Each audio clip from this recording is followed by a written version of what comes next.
Publications Manager Sri A.V. Srikumar.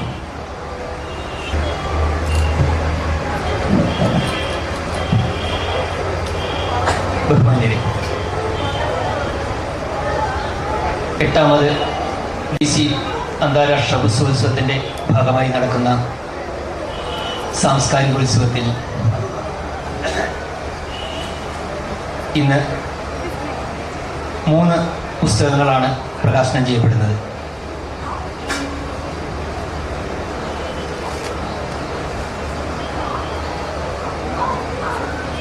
Sister Jesme രചിച്ച ആമി എന്ന ആത്മകഥ,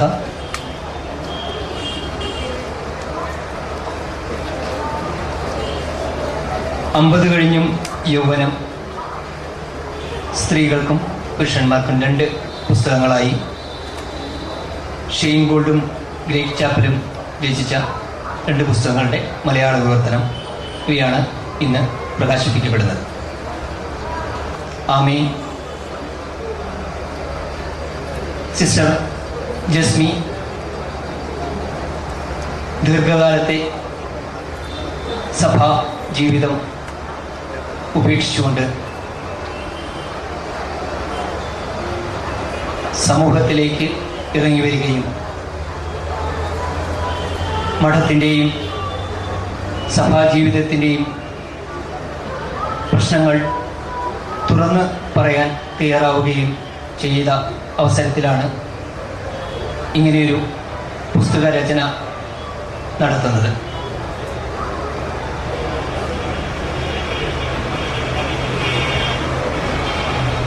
യേശുവിനെ തൻ്റെ ഹൃദയത്തിൽ സൂക്ഷിക്കുകയും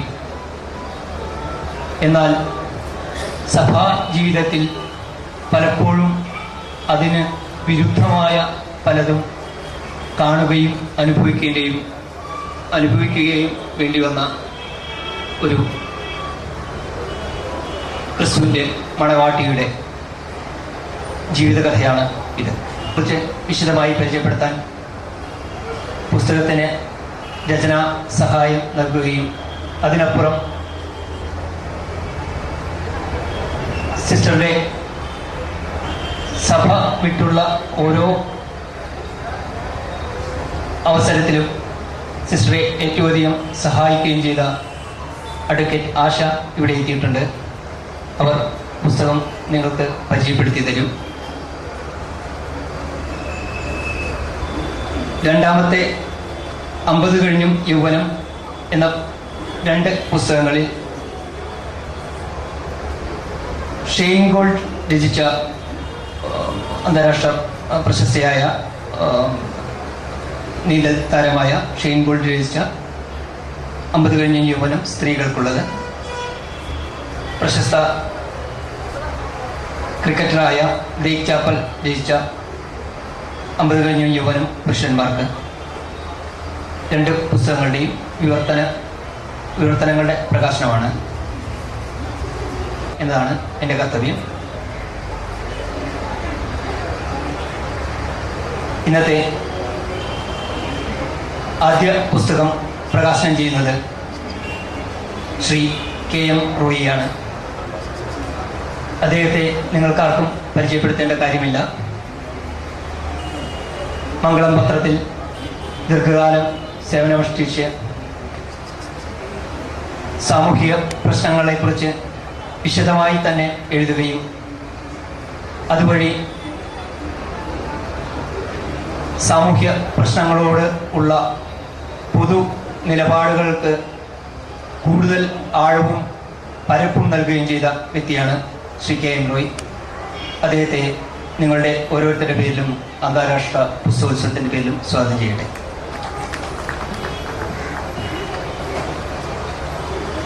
പുസ്തകം സ്വീകരിക്കുന്നത് പ്രശസ്ത പത്രപ്രവർത്തകയും സാമൂഹ്യ പ്രവർത്തകയുമായ ലീലാ മേനോനാണ്. ലീലാ മേനോനും പ്രത്യേക പരിചയം ആവശ്യമില്ലല്ലോ.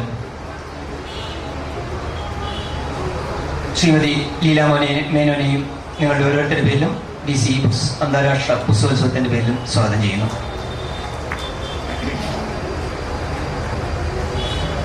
അഡ്വക്കേറ്റ് ആശ മനുഷ്യാവകാശ പ്രവർത്തനങ്ങളിലൂടെ കേരളത്തിലെ പല സാമൂഹ്യ പ്രശ്നങ്ങളിലും സജീവമായി ഇടപെടുന്ന വ്യക്തിയാണ് അഡ്വക്കേറ്റ് ആശ. ആശ സിസ്റ്ററുടെ പുസ്തകത്തിൻ്റെ ഇംഗ്ലീഷ് രൂപത്തിൽ നിന്ന് അതിനെ മലയാള രൂപത്തിലേക്കാക്കുകയും അത് ഇത്തരത്തിലുള്ളൊരു ഇന്ന് പ്രകാശനം ചെയ്യപ്പെടാൻ പോകുന്ന പുസ്തകത്തിൻ്റെ രൂപത്തിലാക്കുകയും ചെയ്യാനായിട്ട് ഒരുപാട് അധ്വാനിച്ച വ്യക്തിയാണ്. രാവും പകലും അതിന് അവർ ഏറെ ചെലവിട്ടതാണ്. പുസ്തക പരിചയം നിർവഹിക്കുന്നത് ആശയാണ്. ആശയെയും ഹൃദയപൂർവ്വം സ്വാഗതം ചെയ്യുന്നു.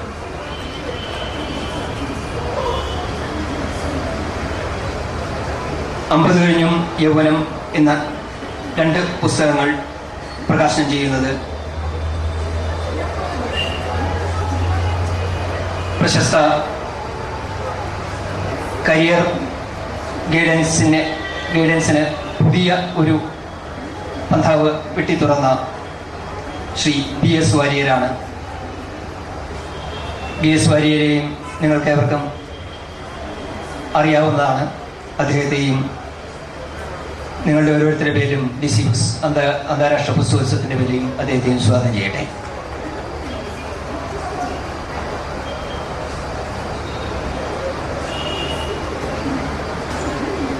ഈ ചടങ്ങിനായി എത്തിച്ചേർന്ന നിങ്ങളെ ഓരോരുത്തരെയും പ്രത്യേകം സ്വാഗതം ചെയ്തുകൊണ്ട് പുസ്തക പ്രകാശന ചടങ്ങിലേക്ക് ആദ്യമായി പുസ്തകം പരിചയപ്പെടുത്താനായി അഡ്വക്കേറ്റ് ആശയെ സ്നേഹപൂർവ്വം ക്ഷണിക്കുന്നു. വേദിയിലെയും സദസ്സിലെയും ബഹുമാന്യരെ, പ്രിയപ്പെട്ടവരെ, സുഹൃത്തുക്കളെ, വളരെ സന്തോഷം നിറഞ്ഞ ഒരു ദിവസമായിട്ടാണ് ഞാൻ ഈ പ്രകാശന ദിനത്തെ കാണുന്നത്. ഒരു വർഷത്തിലേറെ കാലം മുൻപ്, കൃത്യമായ ഡേറ്റ് ഓർക്കുന്നില്ല, ഓർത്തൊക്കെ വെച്ചതായിരുന്നു. പക്ഷെ ഇങ്ങനെ ഒരു വേദിയിൽ പറയേണ്ടി വരുന്നെന്ന് അറിയില്ലായിരുന്നു, അതുകൊണ്ട് കൃത്യമായി ഓർത്ത് വെച്ചില്ല. പക്ഷെ ഒരു ദിവസം സിസ്റ്റർ എന്നെ വിളിച്ചിട്ട് ഇങ്ങനെ ഡൽഹിയിലേക്കൊക്കെ പോകുന്നതിനേക്കാൾ മുൻപ് എന്നെ വിളിച്ച്, ആശയെ എനിക്കൊരു കാര്യം പറയാനുണ്ട് എന്നൊക്കെ പറഞ്ഞ് വിളിച്ചപ്പോൾ ഒരിക്കലും അത് സഭയിൽ നിന്നുള്ളൊരു ഇറക്കത്തെക്കുറിച്ച് പറയാനാണ് എന്നെ വിളിച്ചതെന്ന് ഞാൻ വിചാരിച്ചില്ല. പകരം ഗാർഗി ഫെസ്റ്റിവലിനെ കുറിച്ചോ, ഗാർഗി എന്ന തൃശ്ശൂരിൽ ഞങ്ങളൊരു സ്ത്രീ മാധ്യമ കൂട്ടായ്മ ഉണ്ടാക്കിയിട്ടുണ്ട്. അപ്പൊ അതുമായി ബന്ധപ്പെട്ട് എന്തെങ്കിലും ഫെസ്റ്റിവൽസ് നടത്തുന്നതിനെ കുറിച്ചോ, അല്ലെങ്കിൽ മറ്റേതെങ്കിലും സിനിമ ഡയറക്ഷനെ കുറിച്ചോ, അല്ലെങ്കിൽ സാംസ്കാരിക പരിപാടിയെ കുറിച്ചോ, അതും അല്ലെങ്കിൽ കോളേജിലെ എന്തെങ്കിലും പ്രശ്നങ്ങളുമായി ബന്ധപ്പെട്ടുകൊണ്ടോ ആയിരിക്കും സിസ്റ്ററിനെ വിളിക്കേണ്ടാവുക എന്നാണ് ഞാൻ കരുതിയത്. പക്ഷെ ഭയങ്കര അപ്രതീക്ഷിതമായി തന്നെ സിസ്റ്ററിന്റെ ഭാഗത്തു നിന്നും ഇങ്ങനെ ഒരു തീരുമാനം എന്റെ മനസ്സിലേക്ക് കടന്നു വന്നത് ഒരു ഞെട്ടലോടെയായിരുന്നു. അത് കേരള സമൂഹം അങ്ങനെ തന്നെയാണ് അതിനെ സ്വീകരിച്ചത്. ഒരു ഞെട്ടലോടെ തന്നെ കണ്ട ഒരു സംഭവമായിരുന്നു. അങ്ങനെ ഒരു സംഘടിത മതമായിട്ടുള്ള ഒരു ക്രിസ്തീയ സഭയിൽ നിന്നും ഒരു കന്യാസ്ത്രീക്ക് ഇറങ്ങി വരേണ്ട ഒരു അവസ്ഥയിൽ എത്തി നിന്നതിനെ കുറിച്ച് ഗൗരവതരമായി അന്ന് ഞാൻ ആലോചിക്കുകയും സിസ്റ്ററിന്റെ തീരുമാനം ഒരുപക്ഷെ ഇത് നൈമിഷികമാണോ അതോ പിന്നീട് മാറാവുന്നതാണോ എനിക്കറിയില്ലല്ലോ. അപ്പൊ ഞാൻ സിസ്റ്ററോട് കൃത്യമായി പറഞ്ഞത്, എന്താണോ സിസ്റ്റർ എടുക്കുന്ന തീരുമാനം അത് കൃത്യമായി എന്നെ അറിയിക്കുക. അത് ഏത് തീരുമാനമായാലും ഞാൻ സിസ്റ്ററിന്റെ ഒപ്പം ഉണ്ടാകും. കാരണം നമ്മുടെ സമൂഹത്തിൽ ഒരു സ്ത്രീക്ക് തീരുമാനമെടുക്കാനുള്ള അവകാശം ഒരിക്കലും കിട്ടിയിട്ടില്ല. അപ്പോൾ തീരുമാനമെടുക്കാനുള്ള അവകാശത്തിലേക്ക് ഒരു സ്ത്രീയെ നയിക്കേണ്ട ഒരവസ്ഥയിലേക്ക് വരുമ്പോൾ സ്ത്രീ പലപ്പോഴും പല ഘടകങ്ങളും മനസ്സിൽ വെച്ചുകൊണ്ട് അതിനെ തൂക്കം നോക്കിക്കൊണ്ട് പല സംഗതികളുടെയും പുറത്ത് കോംപ്രമൈസ് ചെയ്ത് തിരികെ പോവാറാണ് പതിവ്. പക്ഷെ ആ കോംപ്രമൈസ് ചെയ്ത് തിരികെ പോകുന്ന സ്ത്രീകളെ അവഹേളിക്കാനും കോംപ്രമൈസ് ചെയ്ത് പുറത്തേക്ക് ഇറങ്ങി വരുന്ന സ്ത്രീകളോട് അപമാനിക്കുവാനും ഒക്കെ പല രീതിയിലും സമൂഹം ഉണ്ടാകാറുണ്ട്. അപൂർവം ചില സുഹൃത്തുക്കളോ അല്ലെങ്കിൽ പുരോഗമന പ്രസ്ഥാനക്കാരോ ഒക്കെ ഉണ്ടാകുമെന്നിരുന്നാലും ഭൂരിപക്ഷ സമൂഹം വളരെ സംശയത്തോടെയും വളരെ ഒരു അകൽച്ചയോടെയൊക്കെയാണ് ആ സ്ത്രീകളെ നോക്കിക്കാണാറ്. അതൊരു കുടുംബത്തിൽ നിന്നുള്ള ഇറക്കമാണെങ്കിലും അതൊരു മഠത്തിൽ നിന്നുള്ള ഇറക്കമാണെങ്കിലും ഒരു സ്ത്രീ ഇറങ്ങുന്നത് തീർച്ചയായും തെരുവിലേക്ക് തന്നെയാണ് എന്നാണ് ഞാൻ മനസ്സിലാക്കിയിട്ടുള്ളത്. എന്റെ ഇത്രയും കാലത്തെ ജീവിതത്തിന്റെയും മറ്റു എന്റെ മുന്നിൽ വന്നിട്ടുള്ള പല സ്ത്രീ ജീവിതങ്ങളും എനിക്ക് തുറന്ന് കാണിച്ചെന്ന ചിത്രങ്ങൾ ഇതൊക്കെ തന്നെയായിരുന്നു. ആ സമയത്താണ് സിസ്റ്ററിന്റെ ഈ തീരുമാനം എന്നിലേക്ക് ഒരു അപ്രതീക്ഷിതമായ ഒരു ഇടുത്തി പോലെ കടന്നു വന്നത്. എന്തുകൊണ്ട് ഞാൻ എന്നതായിരുന്നു അടുത്തത് എന്റെ ചോദ്യം. പക്ഷെ എന്തോ സിസ്റ്റർക്ക് ഒരുപക്ഷെ തൃശ്ശൂര് ഏറ്റവും കയ്യെത്തുന്ന ദൂരത്ത് നിൽക്കുന്ന ഒരാളായതുകൊണ്ട്, തൊട്ടാവുന്ന അകലത്തിൽ നിൽക്കുന്ന ഒരാളായതുകൊണ്ടായിരിക്കാം സിസ്റ്റർ എന്നെ തിരഞ്ഞെടുത്തതെന്ന് മാത്രം ഞാൻ വിചാരിക്കുകയും എന്റെയും മറ്റു സുഹൃത്തുക്കളുടെയും എല്ലാ പിന്തുണയും ഉറപ്പുവരുത്തുകയും സിസ്റ്റർക്ക് ധൈര്യം കൊടുക്കുകയും മാത്രമാണ് ഞങ്ങൾ ചെയ്തത്. അതുപോലെ തന്നെ സിസ്റ്റർ ഈ പുസ്തകം എഴുതി തയ്യാറാക്കിയത് സ്വന്തം ജീവിതം സിസ്റ്ററിന്റെ കണ്ണിലൂടെ തന്നെ, അല്ലെങ്കിൽ സിസ്റ്ററിന്റെ കൃത്യമായ വാക്കുകളിലൂടെ തന്നെ സിസ്റ്റർ എഴുതിയത് പക്ഷെ ഇംഗ്ലീഷിലാണ്. പിന്നെ അവിടെ നിന്ന് മലയാളത്തിലേക്ക് ട്രാൻസ്ലേറ്റ് ചെയ്യുക എന്നതും ഇതുപോലെ തന്നെ ഒരു ഞാൻ സിസ്റ്റർക്കൊപ്പം നിന്നുകൊണ്ട് തന്നെ ചെയ്തു എന്ന് ഞാൻ ഇവിടെ അവകാശപ്പെടുന്നുള്ളൂ. അപ്പോൾ തീർച്ചയായും ആ ഒരു പുസ്തകം പരിചയപ്പെടുത്താനുള്ള ഒരു ഭാഗ്യം പെട്ടെന്ന് ഇവിടെ എത്തിയപ്പോഴാണ് ഞാൻ അറിഞ്ഞത്. എങ്കിൽ പോലും അതും എന്റെ കയ്യിൽ തന്നെ വന്നു. എല്ലാ കോയിൻസിഡൻസും എനിക്ക് തന്നെ കിട്ടി എന്ന് ഞാൻ ഇവിടെ അഭിമാനത്തോടെ തന്നെ വിചാരിക്കുന്നു. അപ്പോൾ പുസ്തകത്തെ കുറിച്ച് പറയാം. തീർച്ചയായും കേരളം വളരെ ആകാംക്ഷയോടെ നോക്കിക്കാണുന്ന ഒരു പുസ്തകമാണത്, അല്ലെങ്കിൽ ഒരു ജീവിതമാണത്. കാരണം സിസ്റ്ററിന്റെ തിരുവസ്ത്രം അയക്കുന്ന തീരുമാനം പറഞ്ഞ സമയത്ത് കേരളത്തിലെ പത്രമാധ്യമ സുഹൃത്തുക്കൾ എല്ലാവരും എത്ര ആങ്ഷൈറ്റിയിലൂടെയാണ്, ആകാംക്ഷയിലൂടെയാണ് എന്നെ ഫോൺ വിളിച്ചിരുന്നതും സിസ്റ്റർ വിളിച്ചോണ്ടിരുന്നതും, നിരന്തരം ഞങ്ങളുടെ ഫോണുകൾ ജാമായിക്കൊണ്ടിരുന്നത് എന്ന് ഞാൻ ഇപ്പോഴും ഓർക്കുന്നു. എന്റെ വീട് ഒരു പത്രസമ്മേളനം നടക്കുന്ന വേദിയായി മാറുകയും കേരളത്തിലെ എല്ലാ ചാനലുകളിലേക്കും സിസ്റ്ററിന്റെ ജീവിതത്തിന്റെ ഒരു പുതിയ എപ്പിസോഡിനെ കുറിച്ച് തുറന്നു പറയുകയും ചെയ്തൊരു ദിവസമായിരുന്നു. അതുപോലെ തന്നെ കേരളത്തിന്റെ പൊതുസമൂഹത്തോട്, ലോകത്തോട്, ഇന്ത്യയോട് തന്നെ സിസ്റ്റർ തുറന്നു പറയുന്ന ഒരു സംഗതി തന്നെയാണ് ഈ പുസ്തകം. ഒരുപക്ഷെ അന്ന് അനാവരണം ചെയ്യാതിരുന്ന ഒരുപാട് സംഗതികൾ, മുഴുവനും എന്ന് ഞാൻ പറയുന്നില്ല, എനിക്കും അറിയാം ഇത് മുഴുവനായിട്ടില്ല എന്ന്. ഒരിക്കലും ഒരാൾക്കും ഒരാളുടെ ജീവിതം മുഴുവനായി തന്നെ അനാവരണം ചെയ്ത് കാണിക്കാൻ സാധ്യമല്ല. സംതിങ് എപ്പോഴും നമ്മുടെ മനസ്സിന്റെ അടിത്തട്ടിൽ ഉണ്ടായിരിക്കും. അത് അവിടെ തന്നെ നിൽക്കുന്നതാണ് അതിന്റെ ഒരു സുഖം. അല്ലാതെ മുഴുവൻ കാണിക്കലല്ല അതിന്റെ സുഖമെന്ന് ഞാൻ വിശ്വസിക്കുന്നു. അപ്പൊ അതുപോലെ തന്നെ ഇങ്ങനെ സിസ്റ്റർ ആഗ്രഹിക്കുന്ന അത്രയും അനാവരണം ചെയ്യുന്ന ഈ ഒരു പുസ്തകം വളരെ സന്തോഷത്തോടെ തന്നെ കേരള സമൂഹം സ്വീകരിക്കുന്നു എന്ന് തന്നെ ഞാൻ വിചാരിക്കുന്നു. അതുപോലെ തന്നെ ഈ പുസ്തകത്തെ പ്രതി ധാരാളം ചർച്ചകൾ ഉണ്ടാവുമെന്ന് വിചാരിക്കുന്നു. ഈ പുസ്തകത്തിന്റെ പേര് യഥാർത്ഥത്തിൽ ഞങ്ങൾ ഇങ്ങനെയല്ല ആലോചിച്ചിരുന്നത്. പക്ഷെ എങ്കിലും വളരെ നല്ല പേരായി തന്നെ ഞങ്ങൾക്ക് രണ്ടുപേർക്കും വീണ്ടും തോന്നി. ശ്രീകുമാർ സജസ്റ്റ് ചെയ്തൊരു പേരാണ് ആമേൻ എന്ന പേര്. പറുദീസ ഇവിടെയും സംഭവിക്കട്ടെ, അല്ലെങ്കിൽ അങ്ങനെ തന്നെ ആയിരിക്കട്ടെ എന്നാണ് സിസ്റ്റർ അതിന് പറഞ്ഞതെന്ന അർത്ഥം. ക്രിസ്തീയ പദങ്ങളോട് എനിക്ക് വളരെ പരിചയക്കുറവുണ്ട്. അതേസമയം തന്നെ ഞാനൊരു മഠത്തിന്റെ നേതൃത്വത്തിലുള്ള സ്കൂളിൽ, കോൺവെന്റ് സ്കൂളിൽ പഠിച്ചത് കൊണ്ട് ഏറെക്കുറെ നമ്മളിത് പഠിച്ചിട്ടുണ്ട് താനും. അപ്പൊ ആ ഒരു പരിചയം, ഒരു ചെറുപ്പകാലത്തെ ചില ക്രിസ്തീയ പദങ്ങളുടെ പരിചയം വീണ്ടും എന്റെ മനസ്സിലേക്ക് കൊണ്ടുവന്ന ഒരു പുസ്തകം കൂടിയാണിത്.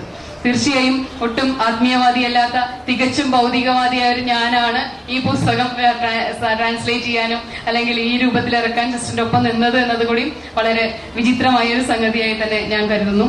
ഈ പുസ്തകത്തിന്റെ പേര് അങ്ങനെ ആമേൻ എന്നാവുകയും പിന്നീട് ഈ പുസ്തകം 5 ചാപ്റ്ററിലേക്ക് മാറുകയും ചെയ്യുന്നു. ആദ്യത്തെ ചാപ്റ്റർ ഇവിടെ വന്നപ്പോഴാണ്, പുസ്തകത്തെ ശ്രദ്ധിച്ചപ്പോഴാണ് ഞാൻ മനസ്സിലാവുന്നത് പ്രച്ഛന്ന വേഷത്തിൽ ഒരു ഒളിച്ചോട്ടം എന്നാണ് ആദ്യത്തെ ചാപ്റ്ററിന്റെ പേര്. സത്യത്തിൽ ഞങ്ങൾ തീരുമാനിച്ചിരുന്നത് ആവൃത്തിയിൽ നിന്ന് എന്നായിരുന്നു. എന്തായാലും ശരി, ഒളിച്ചോടുകയൊന്നല്ല, സിസ്റ്റർ പുറത്തേക്ക് ഇറങ്ങി വരികയാണ് ചെയ്തത് എന്നതാണ് ഇതിന്റെ വളരെ തമാശയായിട്ടുള്ള സംഗതി. ഒരു മംഗള എക്സ്പ്രസിൽ നിസാമുദ്ദീൻ നിന്നും കയറി കോഴിക്കോട്ടേക്ക് എന്ന് വിചാരിച്ച് കയറി അവസാനം എറണാകുളത്ത് എത്തിച്ചേർന്ന സിസ്റ്ററിന്റെ ജീവിതം ആദ്യമായി തുടങ്ങിയത് പ്രച്ഛന്ന വേഷത്തിലല്ലായിരുന്നു. നമ്മളെല്ലാം ധരിക്കുന്ന, ഞങ്ങൾ സ്ത്രീകൾ, കേരളത്തിലെ സ്ത്രീകൾ പരക്കെ ധരിക്കുന്ന ഒരു വേഷമാണ് ചുരിദാർ. ഈ വേഷമാണ് സിസ്റ്റർക്ക് പ്രച്ഛന്ന വേഷമായത്. ഞങ്ങൾ സ്കൂളിലൊക്കെ മോണാക്ട് അല്ലെങ്കിൽ കളിക്കാൻ പോകുമ്പോ, അല്ലെങ്കിൽ പ്രച്ഛന്ന വേഷ മത്സരത്തിന് പോകുമ്പോൾ ഞങ്ങൾ എടുക്കുന്ന ഒരു വേഷമായിരുന്നു ഒരു കന്യാസ്ത്രീയുടെ വേഷം. അതിനെയാണ് ഞങ്ങൾ പ്രച്ഛന്ന വേഷം എന്ന് പറയാം. അപ്പോൾ സാധാരണ സ്ത്രീകൾ ധരിക്കുന്ന വസ്ത്രത്തെയാണ് ഇവിടെ പ്രച്ഛന്ന വേഷം എന്ന് പറഞ്ഞിരിക്കുന്നത്. അതായത് ഒരു സാധാരണ ജീവിതത്തിലേക്ക് സിസ്റ്റർ ഇറങ്ങി വന്നു. അതായത് സിസ്റ്ററിന്റെ വേഷം ഒരു ചുരിദാർ ധരിച്ച് ആദ്യമായി ഇറങ്ങിയത് ഈ ടൗണിലേക്ക് തന്നെയാണ്. ഇവിടെ തന്നെയാണ് സിസ്റ്ററിന്റെ പുസ്തകത്തിന്റെ പ്രകാശനം എന്നുള്ളത് വളരെ കോയിൻസിഡൻസ് ആയിട്ടുള്ള ഒരു സംഗതിയായി തന്നെ തോന്നുന്നു. അപ്പോൾ അങ്ങനെ ആ ഒരു സംഗതിയിലേക്ക് എത്തപ്പെട്ട ചില സാഹചര്യങ്ങളെ കുറിച്ച് പറഞ്ഞുകൊണ്ട് സന്യസ്ത ജീവിതം തിരഞ്ഞെടുക്കുവാനുള്ള ഒരു തീരുമാനം, ഒരു ഉൾവിളി എങ്ങനെ സിസ്റ്റർക്ക് ഉണ്ടായതിനെ കുറിച്ചുള്ള ചില സംഗതികളൊക്കെ സിസ്റ്റർ വിശദീകരിക്കുന്ന ചില ആത്മീയപരമായ വിഷയങ്ങളിലൂടെ കടന്നുപോയി. 2ാമത്തെ ചാപ്റ്ററിലേക്ക് എത്തുമ്പോൾ അത് വെള്ളത്താമര എന്ന പേരിലാണ് ആ ചാപ്റ്ററിന് കൊടുത്തിരിക്കുന്നത്. ഒരിക്കലും വെള്ളത്തിൽ നിൽക്കുന്നത് അല്ല താമര. വെള്ളത്തിന്റെ ഉപരിതലത്തിൽ നിന്നും ലേശം പൊന്തി നിൽക്കുന്നതാണ് താമര, വെള്ളത്തിന്റെ അകത്തുള്ളതല്ല. അതേസമയം തന്നെ വെള്ളത്തിൽ നിന്നുള്ളതാണ്. സമൂഹത്തിന്റെ അകത്തുള്ളതും എന്നാൽ സമൂഹത്തിന്റെ തലത്തിൽ നിന്ന് മാറി നിൽക്കുന്നതുമായ വ്യക്തിത്വം സൃഷ്ടിക്കുന്ന വെള്ളത്താമരകളായിട്ടുള്ള സന്യസ്തരെ കുറിച്ചുള്ള, അതായത് കന്യാസ്ത്രീമാരെ കുറിച്ചുള്ള ചില സംഗതികൾ, അവരുടെ ആവൃത്തിക്ക് അകത്ത് എന്ത് സംഭവിക്കുന്നു എന്നതിനെ കുറിച്ചുള്ള ഒരു സംഗതികളെയാണ് 2ാം ചാപ്റ്ററിലും അവിടെ നിന്ന് അനുഗ്രഹീത ഞെരിഞ്ഞകൾ എന്ന പേരിൽ 3ാം ചാപ്റ്ററിലേക്ക് എത്തുമ്പോൾ തിസിൽസ്, അതാണ് ഉപയോഗിച്ചത് പേര്, മുൾച്ചെടികൾ അഥവാ ഞെരിഞ്ഞലുകൾ എന്ന പേരിൽ ബ്ലസ്ഡ് തിസിൽസ്, അവിടേക്ക് സിസ്റ്റർ എത്തിയത്. അങ്ങനെ 3ാം ചാപ്റ്റർ കഴിഞ്ഞ് 4ാമത്തെ ചാപ്റ്ററിലേക്ക് എത്തുമ്പോഴേക്കും സിസ്റ്റർക്ക് കടന്നു പോകേണ്ടി വരുന്ന ഒരു കടമ്പകൾ, അതായത് സന്യസ്ത ജീവിതം എങ്ങനെ ആയിരിക്കണമെന്ന് സന്യസ്തരെ അഭ്യസിപ്പിക്കുന്ന അല്ലെങ്കിൽ നിർബന്ധിക്കുന്ന അല്ലെങ്കിൽ അവരുടെ മേൽ കെട്ടിയേൽപ്പിക്കപ്പെടുന്ന ചില ചട്ടക്കൂടുകളെ സിസ്റ്ററിന്റെ വ്യക്തിത്വം അല്ലെങ്കിൽ ജീവിതം അല്ലെങ്കിൽ ജീവിത വീക്ഷണം അത് പൊളിച്ചെഴുതാൻ തീരുമാനിക്കുമ്പോൾ ഉണ്ടാകുന്ന സംഘർഷങ്ങളിലൂടെ സിസ്റ്റർ എങ്ങനെ കടന്നുപോയി എന്നതിനെ കുറിച്ചാണ് അലറുന്ന അലകളിലൂടെ സുധീരം, അതേ സുധീരം തന്നെയാണ് സിസ്റ്റർ ജസ്മി മുന്നോട്ട് പോയത്. അങ്ങനെ മുന്നോട്ട് പോയി സിസ്റ്റർ ജസ്മി 5ാമത്തെ ചാപ്റ്ററിലേക്ക് എത്തുമ്പോഴേക്കും ഇന്ന് നമ്മൾ കാണുന്ന ഒരു സേഫ് ആങ്കറേജ്, സുരക്ഷിതമായ ഒരു അഭയസ്ഥാനത്താണ് എത്തിയിരിക്കുന്നത്. സിസ്റ്ററിന്റെ ഭാഷയിൽ പറഞ്ഞാൽ സിസ്റ്ററിന്റെ കാമുകനായിട്ടുള്ള, സിസ്റ്ററിന്റെ ഭർത്താവായിട്ടുള്ള ഈശോയുടെ കയ്യിലാണ് സിസ്റ്റർ എന്ന് പറയുന്നത്. ഞാൻ നോക്കുമ്പോൾ ആ കൈ ഇന്ന് കേരളത്തിന്റെ പുരോഗമന പ്രസ്ഥാനക്കാരുടെ, പുരോഗമന ചിന്തകരുടെ, മനുഷ്യാവകാശ പ്രവർത്തകരുടെ, മനുഷ്യ സ്നേഹികളുടെ ഒക്കെ കൈകളാണ് ആ കൈകളായി മാറേണ്ടത് എന്നാണ് ഞാൻ വിചാരിക്കുന്നത്. തീർച്ചയായും സിസ്റ്ററിനെ ആത്മീയതയുടെ രീതിയിൽ കാണുമ്പോൾ തീർച്ചയായും കടുത്ത ഭൗതിക യാഥാർത്ഥ്യങ്ങളുടെ രീതിയിൽ നിന്നുകൊണ്ട് തന്നെയാണ് ഞാൻ എന്നെ വിലയിരുത്തുന്നത്. ആ പുസ്തകം ആ രീതിയിൽ കൂടി വിലയിരുത്തണമെന്ന് അപേക്ഷിക്കുന്നു. മറ്റൊന്നും പറയുന്നില്ല. പുസ്തകം നിങ്ങളോട് എല്ലാം തുറന്ന് സംവദിക്കും. ഈ സംവാദം കേരളത്തിന്റെ സംവാദങ്ങളുടെ ഒരു വലിയ ലോകത്തിന്റെ ആദ്യത്തെ തിരികുളത്താകട്ടെ. ആ തിരികുളത്തുവാൻ, ആ ട്രിഗർ വലിക്കുവാൻ എനിക്കും സാധിച്ചതിൽ ഞാനിവിടെ അഭിമാനം പൂർവ്വം അത് നന്ദിയോടെയും അഭിമാനത്തോടെയും ഞാൻ ഓർക്കുന്നു. നിങ്ങൾക്ക് എല്ലാവർക്കും പിന്നെ നമസ്കാരം, നന്ദി. ഇന്നത്തെ ചടങ്ങിലെ ഏറ്റവും പ്രധാനപ്പെട്ട വ്യക്തിയെ പ്രത്യേകം സ്വാഗതം ചെയ്യാനായിട്ട് വിട്ടുപോയി, ക്ഷമിക്കണം. സിസ്റ്റർ ജസ്മിയെ നിങ്ങളുടെ ഓരോരുത്തരുടെ പേരിലും DC ബുക്സ് അന്താരാഷ്ട്ര പുസ്തകത്തിൻ്റെ പേരിലും സ്വാഗതം ചെയ്യുന്നു.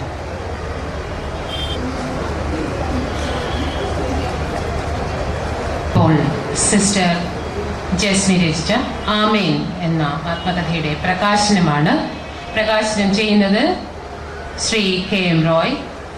പുസ്തകം സ്വീകരിക്കുന്നത് Shrimati Leela Menon.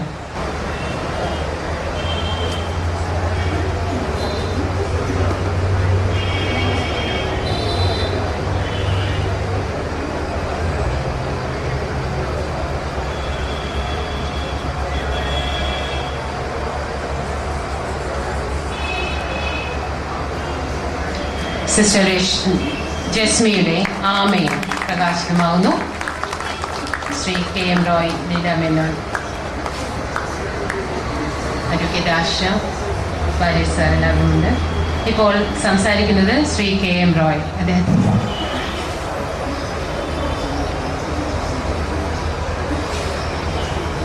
Shri BS Warrier, Shri Leela Menon, sister Jesmi, advocate Asha, പ്രിയപ്പെട്ട സ്നേഹിതരെ,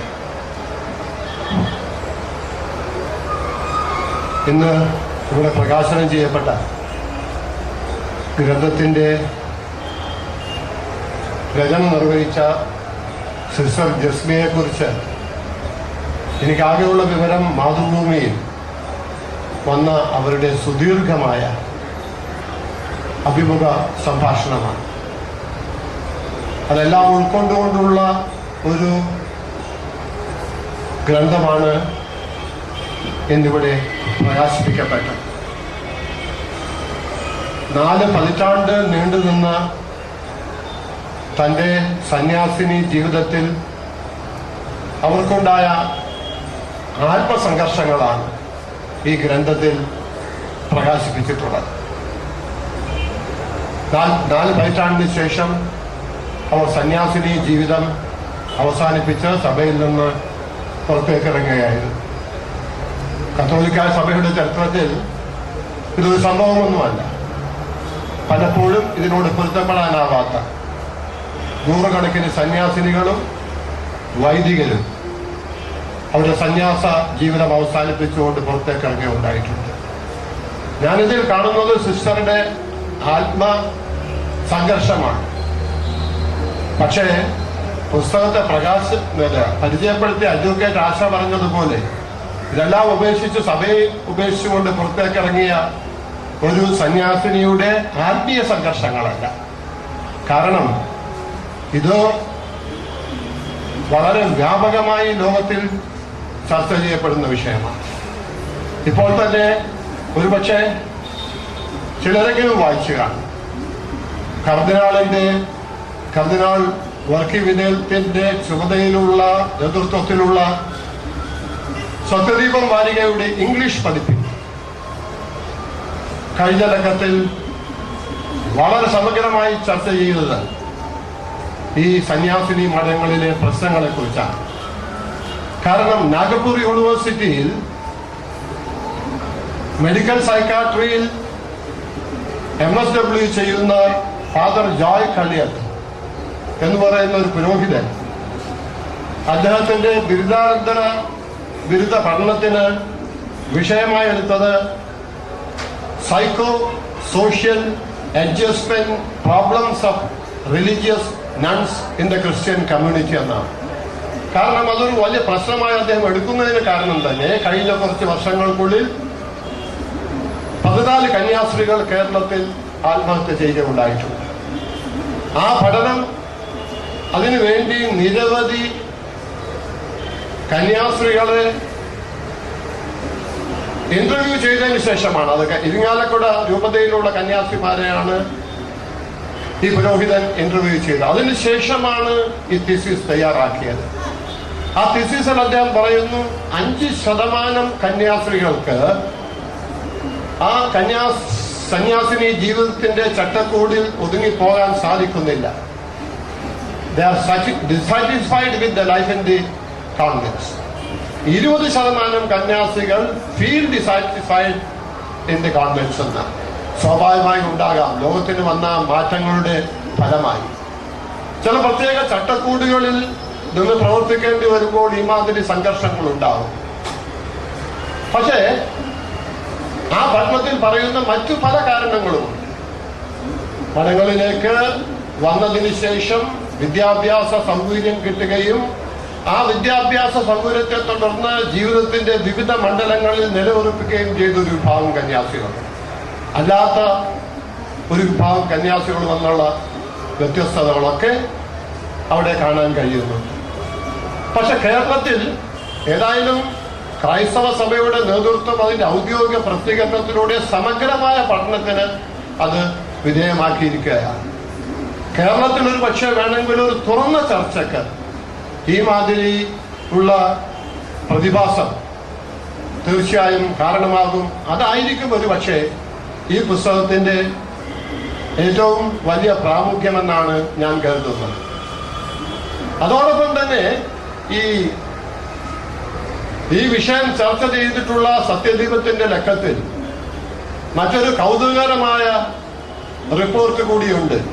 അത് കഴിഞ്ഞ ഡിസംബർ 29 ന്യൂയോർക്ക് ടൈംസ് പ്രസിദ്ധീകരിച്ച 3 രാജ്യങ്ങളിൽ നിന്നാണ് കന്യാസ്ത്രീകളും വൈദികരും മുഖ്യമായും വിദേശത്തേക്ക് പോകുന്നത്.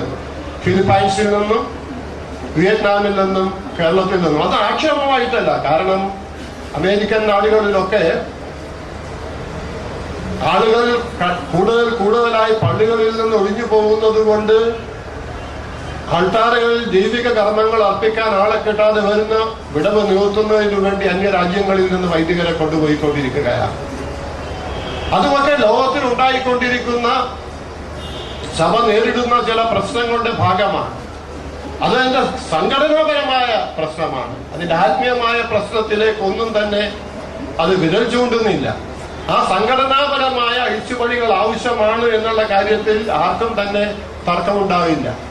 സഭാ പാണ്ഡിത്യമുള്ള സഭാ പിതാക്കന്മാർക്ക് പോലും തർക്കമുണ്ടാവില്ല.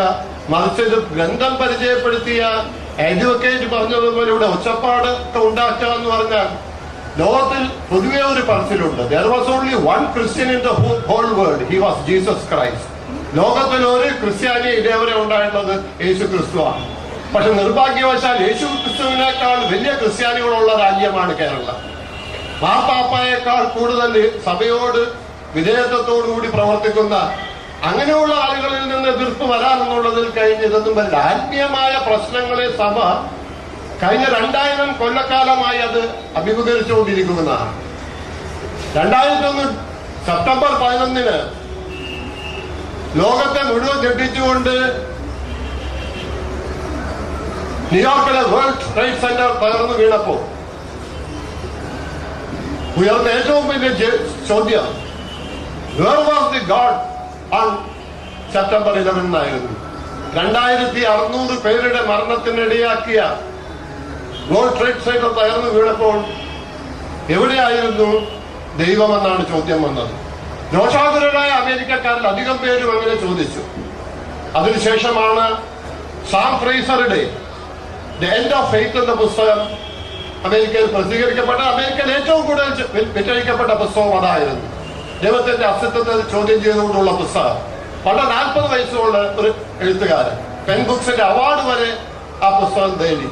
പക്ഷെ അതിനൊക്കെ സഭ ആത്മീയമായ മറുപടികൾ തന്നെ നൽകുകയുണ്ടായിട്ടുണ്ട്. കാരണം വേൾഡ് ട്രേഡ് സെന്റർ തകർന്നു വീണപ്പോൾ മരിച്ചതാകെ 2600 പേരാണ്. ലോകത്തിൽ ഒരു ദിവസം പകർച്ചവ്യാധി, പോഷകാഹാരക്കുറവ്, പ്രകൃതിക്ഷോഭങ്ങൾ എന്നിവ മൂലം 26,000 പേരാണ് മരിച്ചുകൊണ്ടിരിക്കുന്നത്. അപ്പോൾ ലോകത്തിൽ എല്ലാ ദിവസവും ആ ചോദ്യം വേണ്ടി വരും, ദൈവം എവിടെയായിരുന്നു എന്ന്. അത് ആത്മീയമായ പ്രശ്നമാണ്. ആത്മീയമായ പ്രശ്നത്തിൽ ക്രിസ്തീയ വിശ്വാസത്തെ ചോദ്യം ചെയ്തുകൊണ്ട് എഴുതപ്പെട്ട ഏറ്റവും വലിയ ഗ്രന്ഥം ബർട്ടൺ റസലിന്റെ why I am not a Christian എന്നുള്ളതാണ്.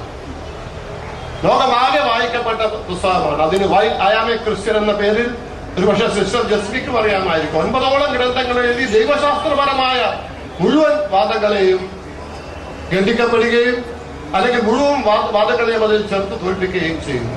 പക്ഷെ ക്രിസ്തു സഭ, ക്രൈസ്തവ സഭ സംഘടനാപരമായ സംഘർഷത്തെ എക്കാലവും നേരിടുക ഉണ്ടായിട്ടുണ്ട്. പക്ഷെ യാഥാസ്ഥിതിക നേതൃത്വം, സഭയുടെ നേതൃത്വം അതുമായിട്ടൊന്നും പൊരുത്തപ്പെടാൻ ശ്രമിച്ചിട്ടില്ല. പ്രത്യേകിച്ച് കത്തോലിക്ക സഭാ നേതൃത്വം 400 കൊല്ലങ്ങൾക്ക് മുമ്പ് സെയിൽ ഓഫ് ഇന്റലിജൻസസ് എന്ന പേരിൽ സർട്ടിഫിക്കറ്റ് അച്ചടിച്ച് മാർപ്പാപ്പ വിൽക്കാൻ തുടങ്ങിയതിനെ ചോദ്യം ചെയ്തതാണ് മാർട്ടിൻ ലൂതർ കിങ്. എന്ന് പറഞ്ഞാൽ പല നിരക്കുള്ള സർട്ടിഫിക്കറ്റുകൾ $100 വാങ്ങിയാൽ നേരിട്ട് സ്വർഗത്തിലേക്ക് എത്താം, $50 വാങ്ങിയാൽ പാസഞ്ചർ ട്രെയിനിൽ എത്താൻ പറ്റുള്ളൂ, കാശില്ലാത്തവൻ $25 വാങ്ങിയാൽ പഴയ ട്രാൻസ്പോർട്ട് ഷട്ടിൽ ബസ്സിനെ സ്വർഗത്തിലെത്താം. ഇതിനെ മാർട്ടിൻ ലൂതർ ചോദ്യം ചെയ്തു. അങ്ങനെ ഒന്നും സ്വർഗത്തിലേക്കുള്ള പ്രവേശനത്തിന് ടിക്കറ്റ് കൊടുക്കാൻ ചുമതലപ്പെട്ട ആളല്ല ഇവർ. മാർട്ടിൻ അദ്ദേഹത്തെ എക്സ്കമ്മ്യൂണിക്കേറ്റ് ചെയ്തു. ജർമ്മനിയിലെ പള്ളികളിൽ അതിന്റെ നോട്ടീസ് പതിച്ചു. അദ്ദേഹം പുറത്തുപോയി വന്നതാണ് പ്രൊട്ടസ്റ്റന്റ് സഭാവിഭാഗം. ആ തീരുമാനം തെറ്റാണെന്ന് സഭയ്ക്ക് പറയാൻ 400 വർഷം വേണ്ടി വന്നു. പക്ഷെ തെറ്റാണെന്ന് പറയുകയും കഴിഞ്ഞ ജോൺ പോൾ മാർപ്പാപ്പ മാർട്ടിൻ ലൂതറോട് മാപ്പി ചോദിക്കുകയും ചെയ്തു. ഈ വിശ്വാസപരമായ തർക്കങ്ങളിൽ ഏറ്റവും വലിയ മറുപടി എഴുതിയിട്ടുള്ളത് ജോൺ പോൾ മാർപ്പാപ്പ തന്നെയാണ്. ഫെയ്ത്ത് ആൻഡ് റീസൺ എന്നുള്ള അദ്ദേഹത്തിന്റെ ചാക്രിക ലേഖനം 16 കൊല്ലത്തെ പരിചിന്തനത്തിന് ശേഷം എഴുതിയ ചാക്രിക ലേഖനം മലയാളം ഭാഷയിലും ലഭ്യമാണ്. അതിനൊക്കെ മറുപടി നൽകിയിട്ടുണ്ട്. പക്ഷെ ചട്ടക്കൂട്ടത്ത് നിന്നുള്ള ഈ സംവിധാനത്തിൽ സംഘർഷം അനുഭവിക്കുമ്പോൾ അത് സമൂഹത്തിൽ വരികയും സമൂഹം അത് തിരുത്താനുള്ള ശ്രമങ്ങൾ നടത്തുകയും ചെയ്യണം.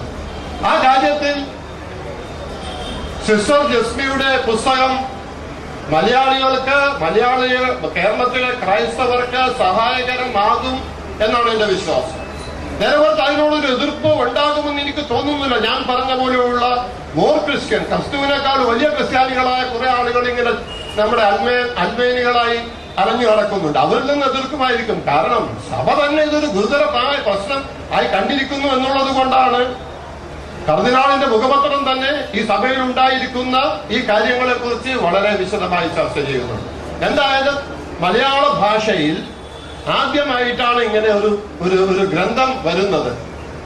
പ്രത്യേകിച്ചും ദീർഘകാലം സന്യാസിനി പദവിയിൽ ഇരിക്കുകയും ഒരു കോളേജിന്റെ പ്രിൻസിപ്പാൾ പദം അലങ്കരിക്കുകയൊക്കെ ചെയ്തിട്ടുള്ള, അതിനുശേഷം അതുമായി പൊരുത്തപ്പെടാനാവാതെ ഇറങ്ങിപ്പോന്ന, അതൊക്കെ നല്ലതാണ്. പൊരുത്തപ്പെടാനാവുകയില്ലെങ്കിൽ ഇറങ്ങി പോരുക തന്നെ ചെയ്യേണ്ടതാണ്.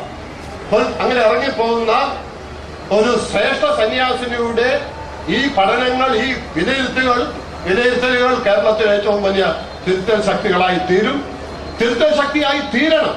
പക്ഷെ ഈ പുസ്തകത്തിന് ആമേൻ എന്നാണ് പേര് നൽകിയിരിക്കുന്നത്. ആമേൻ എന്ന് കഴിയുമ്പോൾ നമ്മളെടുത്ത് എല്ലാം കഴിയുമ്പോൾ ആമേൻ നിർത്തി എന്നുള്ളതാണ്. അല്ല, അങ്ങനെ തന്നെ സംഭവിക്കട്ടെ, പ്രാർത്ഥിച്ചതുപോലെ തന്നെ സംഭവിക്കട്ടെ എന്നുള്ള അർത്ഥമുള്ളൂ. അതുകൊണ്ട് ആമേൻ എന്ന് പറഞ്ഞ് ഇതോടുകൂടി പുസ്തകവും അടക്കി വെച്ച് സിസ്റ്റർ ജസ്പി പോകരുതെന്നാണ് എന്റെ അഭിപ്രായം. കാരണം 21-ാം നൂറ്റാണ്ടിൽ ഈ മാതിരിയുള്ള പ്രശ്നങ്ങൾ ഏത് പ്രസ്ഥാനത്തെയും നേരിടുന്നതാണ്. പ്രത്യയശാസ്ത്രം എപ്പോഴും പരീക്ഷണങ്ങളെ നേരിടും. അത് മതപരമായ പ്രത്യയശാസ്ത്രമായാലും രാഷ്ട്രീയമായ പ്രത്യയശാസ്ത്രമായാലും. ഇരുമ്പോഴൊക്കെയാണ് രാഷ്ട്രീയ പ്രത്യയശാസ്ത്രം എന്നൊക്കെ പറഞ്ഞ് കടിച്ചു പിടിച്ച് കിടക്കുന്ന ആളുകളുടെ വികൃതങ്ങൾ നമ്മൾ ഇന്ന് കേരളത്തിലും ഇന്ത്യയിലും കാണുകയല്ലേ. എല്ലാം മാറ്റങ്ങൾക്ക് വിധേയമാണ്. ആ മാറ്റങ്ങൾക്ക് വിധേയമാകുന്നത് ഈ മാതിരി ആത്മനിഷ്ഠമായ പഠനങ്ങളും വിമർശനങ്ങളുമാണ്. ഇത് നമ്മുടെ മലയാള സാഹിത്യത്തിനും കേരളത്തിലെ ക്രൈസ്തവ സഭയ്ക്കും ഒരു മുതൽക്കൂട്ടായി തീരണമെന്നാണ് എന്റെ ആഗ്രഹം. തീരട്ടെ എന്ന് പ്രാർത്ഥിച്ചുകൊണ്ട് ഞാൻ എന്റെ പുസ്തകത്തിന്റെ പ്രകാശന കർമ്മം ഒരിക്കൽ കൂടി നിർവഹിച്ചുകൊള്ളുന്നു. നമസ്കാരം. റോയ് സാറിന് സ്നേഹപൂർവ്വം നന്ദി പറയുന്നു. ഇപ്പോൾ വീണ്ടും 2 പുസ്തകങ്ങൾ പ്രകാശിതമാവുകയാണ്. സ്ത്രീ,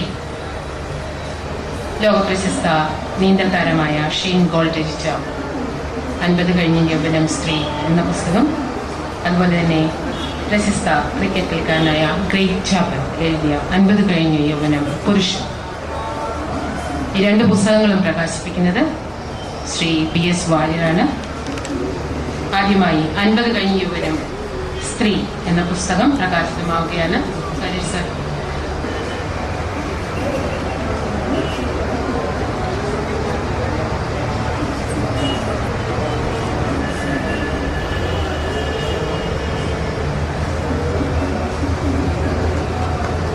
അൻപത് കഴിഞ്ഞ യൗവനം. അടുത്തത് 50 കഴിഞ്ഞ യൗവനം പുരുഷൻ, ഗ്രേഗ് ചാപ്പൽ പ്രകാശിപ്പിക്കുന്നത് ശ്രീ BS വാര്യർ. പുസ്തകം സ്വീകരിക്കുന്നത് ശ്രീ KM റോയ്.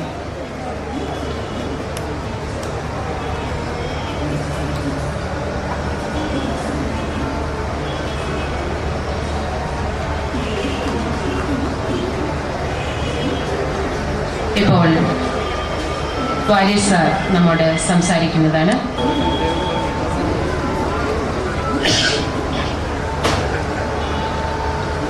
സംപൂജ്യരായ ഗുരുജനങ്ങളെ, സഹോദരി സഹോദരന്മാരെ,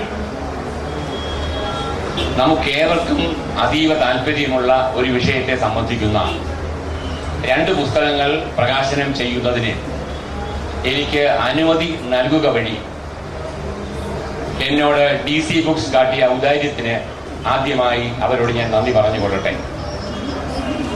ഏറെ കാലിക പ്രസക്തിയുള്ള ഒരു വിഷയമാണിത്. കാരണം നമുക്കെല്ലാവർക്കും വാർദ്ധക്യത്തെ അകറ്റി നിർത്തണം എന്ന ആഗ്രഹമുണ്ട്. പക്ഷെ ആഗ്രഹം മാത്രം പോരാ, അതനുസരിച്ച് പ്രവർത്തിക്കുകയും വേണം. എങ്ങനെ പ്രവർത്തിക്കാം എന്ന് സൂചിപ്പിച്ചുകൊണ്ട് കായിക മേഖലയിലെ 2 പ്രശസ്തർ എഴുതിയ 2 പുസ്തകങ്ങളാണ് ഇവിടുന്ന് പ്രകാശിപ്പിച്ചത്. ഒന്ന് ഗ്രേഗ് ചാപ്പൽ, എല്ലാവർക്കും അറിയാം.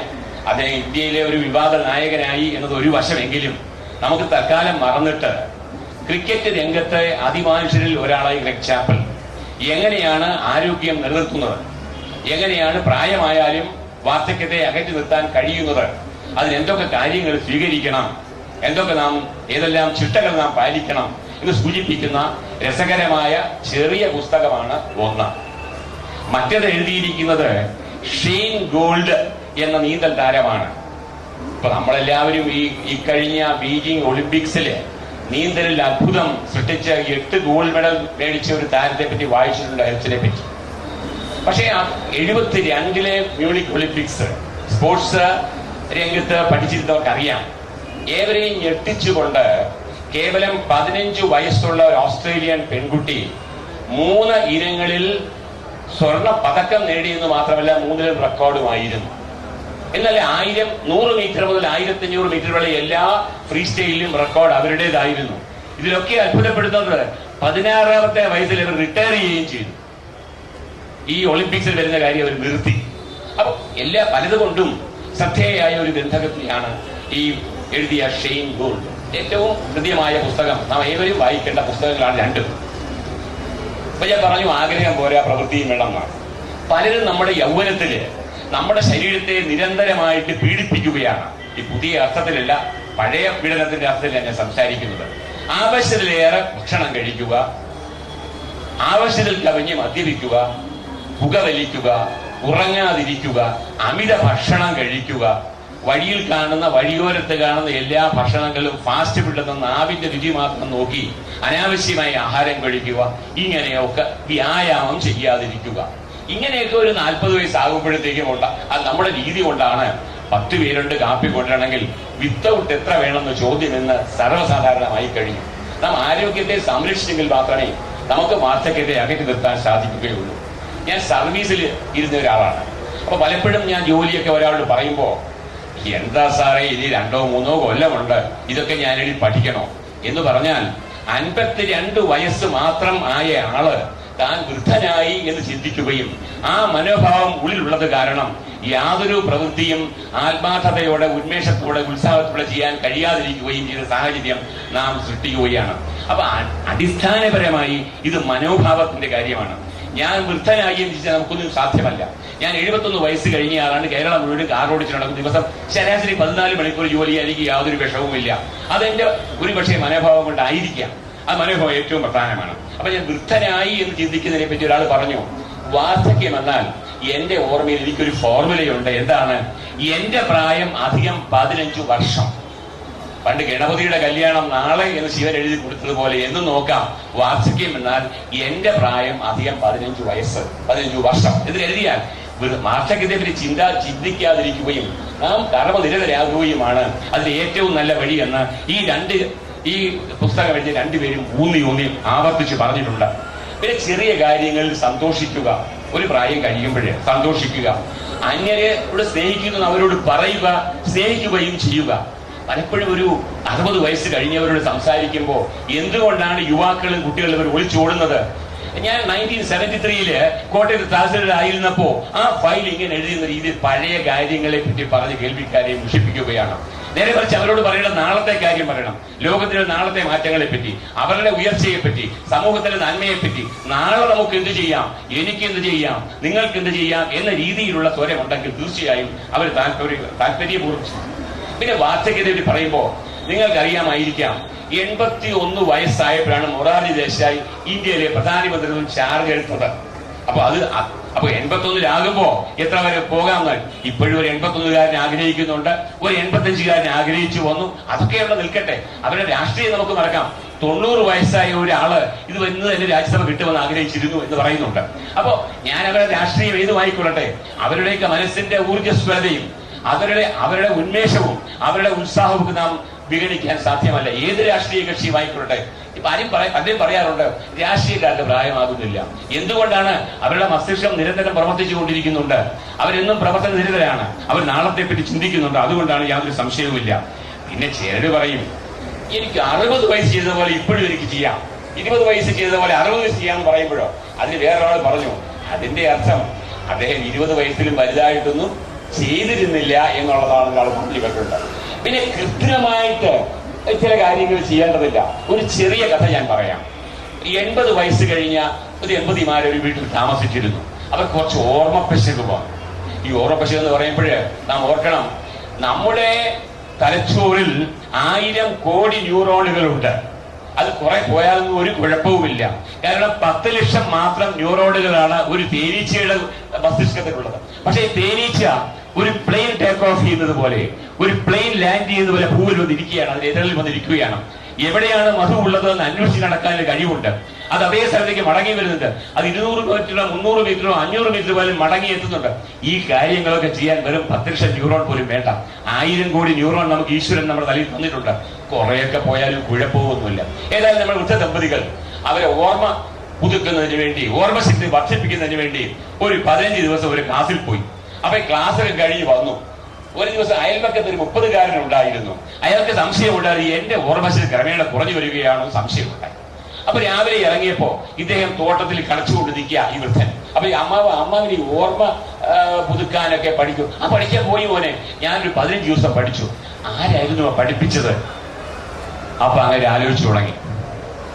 അപ്പോ ഒരു കാര്യം ചെയ്യുക, ഈ ഒരു ചുമന്ന നിറത്തിലൊരു പൂവുണ്ടല്ലോ, ഒരു മണമൊക്കെ ഉള്ളത്, എല്ലാവരും പൊതുവെ ഇഷ്ടപ്പെടുന്ന ഒരു പൂവ്, അതിന്റെ പേരെന്താണെന്ന് ചോദിച്ചു. ആ റോസാണോ? അതെ, റോസക്കുട്ടിയെ ആ ആദ്യരുടെ പേരെന്തോ വാടി എന്ന് വിളിച്ചു.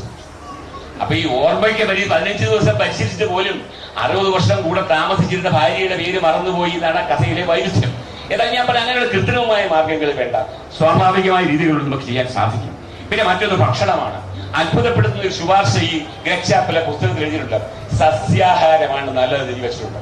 കൂടുതൽ സസ്യങ്ങളും പഴവർഗ്ഗങ്ങളും ഒക്കെ കഴിക്കണമെന്ന് പറയും. പലർക്കും ബുദ്ധിമുട്ടായിരിക്കാമെങ്കിലും അത് ഏറ്റവും നല്ലതാണെന്ന് അദ്ദേഹം പറഞ്ഞു വെച്ചിട്ടുണ്ട്. കാരണം മാംസത്തിലെ കൊഴുപ്പൊക്കെ വരുമ്പോൾ പിന്നെ അത് ഈ കൊഴുപ്പിനെ കത്തിച്ചു കളയുന്നതിന് വേണ്ടി നിരന്തരം വ്യായാമം ചെയ്യണം. അദ്ദേഹം പറയുന്നത് 20 മിനിറ്റെങ്കിലും ദിവസം നടക്കണം, ഓടുകയൊന്നും വേണ്ട, അത്രയെങ്കിലും ചെയ്യണമെന്ന് പറയും. ഇത് പറഞ്ഞാൽ ഉടൻ പലരും പറയും എനിക്ക് സമയമില്ല. നിങ്ങൾക്ക് സമയമുണ്ട്, ഏവർക്കും സമയമുണ്ട്. അതാണ് സമയ മാനേജ്മെന്റിനെ പറ്റി ആധുനിക മാനേജ്മെന്റ് വിദഗ്ധർ പറയും. അതിന് രത്ന ചുരുക്കം ഞാൻ പറയാം. ഒരു കാര്യം, നിങ്ങൾ ഓരോ ദിവസവും ചെയ്യുന്ന കാര്യങ്ങൾ എഴുതി നോക്കുക. പലപ്പോഴും പറയും ഈ 1 മണിക്കൂർ ഞാൻ ന്യൂസ് അവർ കാണുന്നുണ്ട്, ചിലത് ന്യൂസൻസ് അവർ എന്നും പറയാറുണ്ട്. ഏതായാലും 1 മണിക്കൂർ ഈ ന്യൂസ് അവറോ കാണുമ്പോൾ ഒരു കൊല്ലം നിങ്ങൾ 365 മണിക്കൂർ, 360 മണിക്കൂർ എന്ന് പറഞ്ഞതിനർത്ഥം 24 മണിക്കൂർ വീതമുള്ള 15 പൂർണ്ണ ദിവസം, 12 മണിക്കൂർ വീതമുള്ള ഒരു മാസം നാം ഇതിനു വേണ്ടി ഉപയോഗിക്കുകയോ വ്യർത്ഥമാക്കുകയോ ചെയ്യുന്നു, നിങ്ങളുടെ നിലയനുസരിച്ച്. അപ്പൊ സമയമുണ്ട്. അപ്പൊ നമ്മൾ പട്ടിക എഴുതി എങ്ങനെ ഓരോ ജോലിയും നാം വ്യാപൃതരാകുന്നത് കണ്ടെത്തുകയും ഉപേക്ഷിക്കാവുന്ന കാര്യം ഉപേക്ഷിച്ചാൽ നമുക്ക് നിശ്ചയമായും സമയം കണ്ടെത്താൻ സാധിക്കും. അപ്പൊ ഈ എക്സർസൈസിന്റെ കാര്യം ഏറ്റവും പ്രധാനപ്പെട്ട ഒരു കാര്യമാണ്. അപ്പോൾ ഞാൻ ദീർഘമായി സംസാരിക്കാനും 2 വിദഗ്ധ പ്രഭാഷകരുണ്ട്. അപ്പൊ അവരിതേപ്പറ്റി കൂടുതൽ സംസാരിച്ചേക്കാം. ഈ മിസ്റ്റർ റോയ് പറഞ്ഞ വിവാദത്തിൽ നിന്ന് കടക്കാൻ എനിക്ക് യാതൊരു അറിവും ഇല്ലാത്തതുകൊണ്ട് അതിലേക്കൊന്നും ഞാൻ കടക്കുന്നില്ല. എന്റെ പുസ്തകത്തെ പറ്റി മാത്രമാണ് ഞാൻ പുസ്തകങ്ങളെ പറ്റി പറഞ്ഞത്. ഏതായാലും ഇതിനെ എനിക്ക് അവസരം നൽകിയ DC ബുക്സിനോട് ഒരിക്കൽ കൂടി ഞാൻ നന്ദി പറയുന്നു. ഈ പുസ്തകങ്ങൾ 2ഉം ഔപചാരികമായി പ്രകാശനം ചെയ്തതായി നിങ്ങളുടെ അനുമതിയോടുകൂടി ഞാൻ പ്രഖ്യാപിക്കുന്നു. എന്റെ ഏറ്റവും ക്ഷമയോടെ കേട്ടത് നിങ്ങൾക്ക് എന്റെ നമസ്കാരം, നന്ദി. നന്ദി വാര്യർ സർ. അടുത്തതായി പ്രഭാഷണം നടത്തുന്നത് പ്രശസ്ത പത്രപ്രവർത്തകയും സാമൂഹ്യ പ്രവർത്തകയുമായ ശ്രീമതി ലീല മേനോനാണ്. വേദിയിലും സദസ്സിലുമുള്ള വിശിഷ്ട വ്യക്തികളെ, ആദ്യമായിട്ട് എനിക്ക് ഇങ്ങനെ ഒരു അവസരം തന്നതിന് ഇതിൻ്റെ ഭാരവാഹികളോട് ഞാൻ നന്ദി പറയാണ്. അതിനുള്ള കാരണം എന്താണെന്ന് വെച്ചാൽ എനിക്ക് സിസ്റ്റർ ജസ്മി എന്ന് പറഞ്ഞാൽ ഞാൻ ഇങ്ങനെ കേൾക്കാറുണ്ട്. ഞാൻ ചാനലിലൊക്കെ ഇത് വരുമ്പോൾ സിസ്റ്റർ ജസ്മിയെ കോട്ട് ചെയ്യാറുണ്ട്. പക്ഷെ ഇന്ന് എനിക്ക് കാണാനായിട്ട് ഉള്ളൊരു ഭാഗ്യം കിട്ടുകയാണ് ചെയ്തത്. അപ്പം ഞാൻ പറഞ്ഞു ഞാൻ ആ കാലയിലൊന്ന് തൊട്ടോട്ടെ എന്ന്. എന്താ വെച്ചാൽ ഇത്ര അധികം ധൈര്യത്തോടുകൂടി ഇങ്ങനെ ഒരു ബ്ലാക്ക് കേർട്ടിൻ്റെ പിന്നിൽ നിന്ന് ഇറങ്ങി വന്ന് ഇങ്ങനെ തലയെടുപ്പോടെ നിന്ന് ആത്മകഥ എഴുതി അത് പ്രകാശനത്തിൽ ഇതുപോലെ ചിരിച്ചുകൊണ്ട് വന്നിരിക്കുന്ന ഈ സിസ്റ്റർ ശരിക്കും ഞങ്ങൾക്കൊക്കെ ഭയങ്കര അഭിമാനമാണ്. ഇത് സ്ത്രീകൾക്ക് എംപവർമെന്റ് വേണം എന്നൊക്കെ പറഞ്ഞ് പ്രസംഗിക്കണം. എനിക്ക് അതിനോട് ഭയങ്കര വിരോധമാണ്.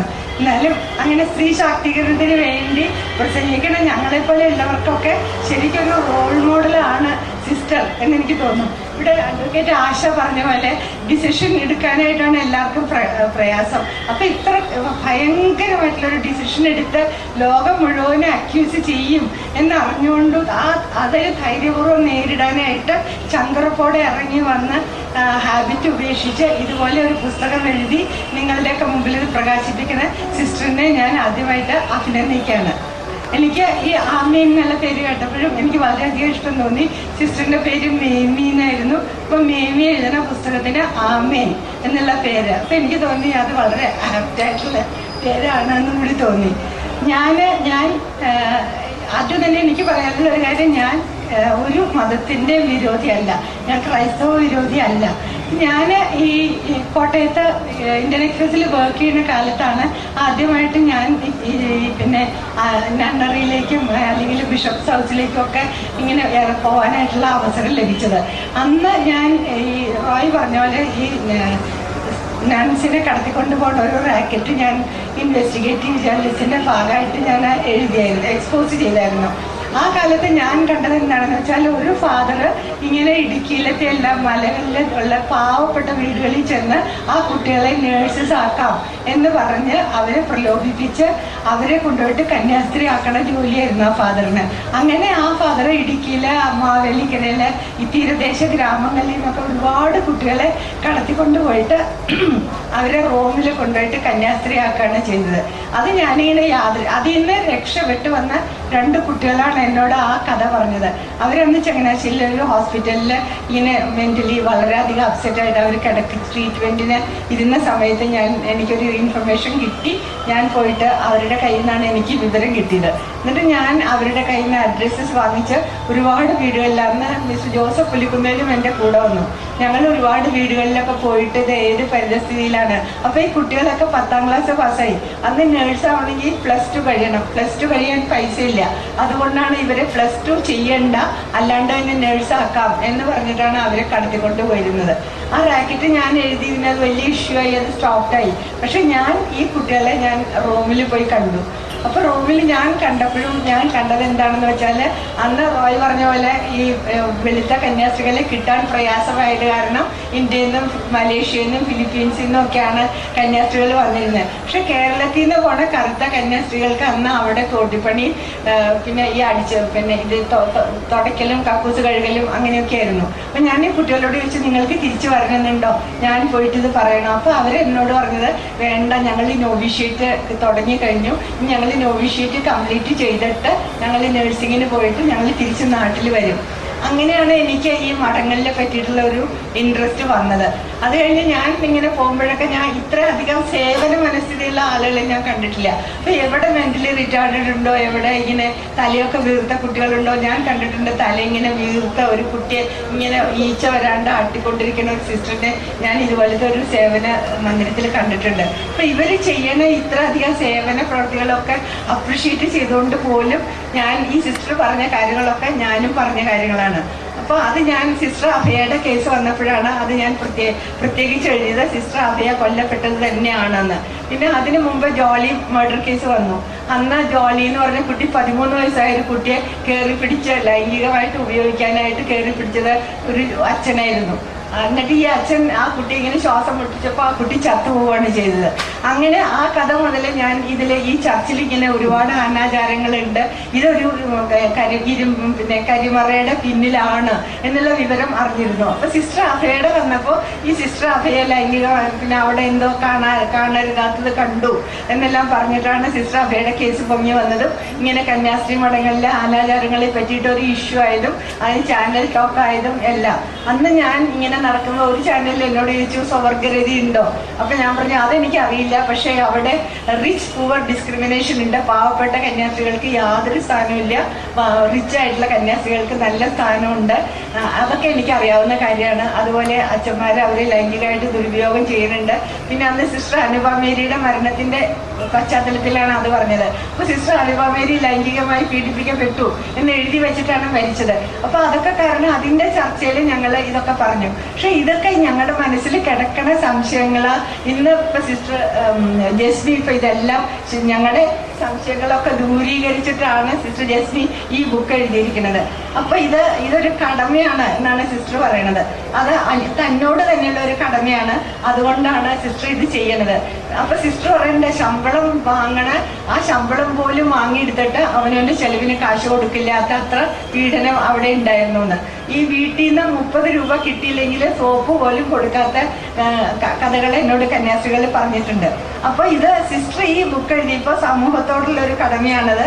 ഈ കന്യാസ്ത്രീ മഠങ്ങളിൽ എന്ത് സംഭവിക്കുന്നു എന്ന് അറിയാനുള്ള അവകാശം സമൂഹത്തിനുണ്ട് എന്നുള്ള വിശ്വാസത്തിലാണ് അത് അവരിലുള്ള തെറ്റിദ്ധാരണകളെ നീക്കാനും കൂടിയുള്ള തീരുമാനമാണ് ഈ ആമേൻ എന്ന് പറഞ്ഞ പുസ്തകം എന്ന്. അപ്പൊ സിസ്റ്റർ പറയുന്നത് സഭയ്ക്ക് സുതാര്യത വേണം. അതിൽ എത്രയധികം ഗട്ട്സ് ആണുള്ളതെന്നാണ് ഞാൻ ആലോചിക്കണേ. ഒരു വലിയ എസ്റ്റാബ്ലിഷ്മെന്റിന്റെ ഉള്ളിൽ നിന്നിട്ട് അതിന് സുതാര്യത വേണം, അതിന് തുല്യത, സ്ത്രീകൾക്കും പുരുഷന്മാർക്കും തുല്യത വേണം എന്ന് പറയാനുള്ള ഒരു ശബ്ദം ഈ സിസ്റ്ററിന് ഉണ്ടായത് തന്നെ ഒരുപക്ഷെ ക്രിസ്തുവിന്റെ മണവാട്ടിയായിട്ടായിരിക്കും എന്നാണ് എനിക്ക് തോന്നുന്നത്. അപ്പോൾ ഇങ്ങനെ ഈ ഇതുപോലത്തെ സ്വകാര്യ മാനേജ്മെന്റിന്റെ സ്ഥാപനങ്ങളുടെ അതിന്റെ മാൽ പ്രാക്ടീസസ്, പിന്നെ കോഷൻ ഡെപ്പോസിറ്റ് വാങ്ങുന്നത് മുഴുവൻ തിരിച്ചു കൊടുക്കാണ്ടിരിക്കുക, ഇങ്ങനെ ഒരുപാട് കാര്യങ്ങൾ ഈ സിസ്റ്ററിന്റെ അനുഭവങ്ങൾ ഇതിൽ പങ്കുവയ്ക്കുന്നുണ്ട്. എന്നിട്ട് സിസ്റ്റർ പറയണത് സിസ്റ്ററിന്റെ ഈ അപൂർവ അനുഭവങ്ങൾ പങ്കുവയ്ക്കാൻ പ്രേരിപ്പിച്ച മാനസിക അവസ്ഥയാണ്. അത് ഇങ്ങനെ ചെയ്യുകയാണെങ്കിൽ സിസ്റ്ററിന് അതിൽ നിന്ന് കിട്ടുന്ന ഒരു മെന്റൽ റിലീസാണ്. അപ്പൊ ഞാൻ അതിനോട് ടോട്ടലി ഐഡന്റിഫൈ ചെയ്തു. എന്താണെന്ന് വെച്ചാൽ എനിക്ക് ക്യാൻസർ വന്നാൽ ഞാൻ എൻ്റെ ക്യാൻസറിന്റെ തിക്ത അനുഭവങ്ങൾ എഴുതിയപ്പോൾ എനിക്ക് കിട്ടിയത് അങ്ങനെ ഒരു മെന്റൽ റിലീസായിരുന്നു. അപ്പൊ നമ്മുടെ അനുഭവം പങ്കുവയ്ക്കുമ്പോൾ അത് ബാക്കിയുള്ളവർക്ക് അതൊരു മെസ്സേജ് ആയിട്ടാണ് പോണത്. സിസ്റ്ററിന്റെ കാര്യത്തിലും അത് തന്നെയാണ് എന്നാണ് എനിക്ക് തോന്നുന്നത്.